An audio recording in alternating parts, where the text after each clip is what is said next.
Welcome to Let Me Fix This. Enjoy the video. You begin by identifying the exact ports and cable type, so installation goes smoothly. Inspect the RJ45 ends for intact clips and no frayed wires. This prevents intermittent drops. Locate the modem or router LAN port and the Ethernet jack on your device, then plan a cable path that avoids power cords and high EMI sources. Once done, power off the device if it's convenient. That reduces chance of port wear and helps you seat the connector cleanly. You now plug the first RJ45 end firmly into the router LAN port until you hear the click and see the link LED blink. That confirms physical connection. Thread the cable along the planned route, use clips or ties to secure it, and leave small service loops for movement and stress relief.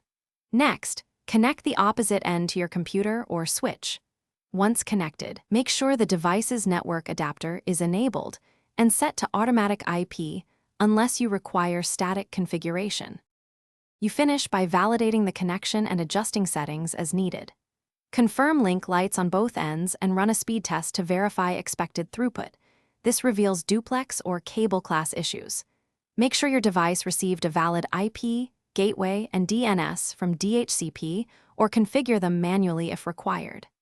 If the link fails, reseat both RJ45 connectors, try a different port on the router, and swap cables to isolate a bad cable. That single troubleshooting tip solves most failures. Thanks for watching. If you found this helpful, don't forget to like and subscribe.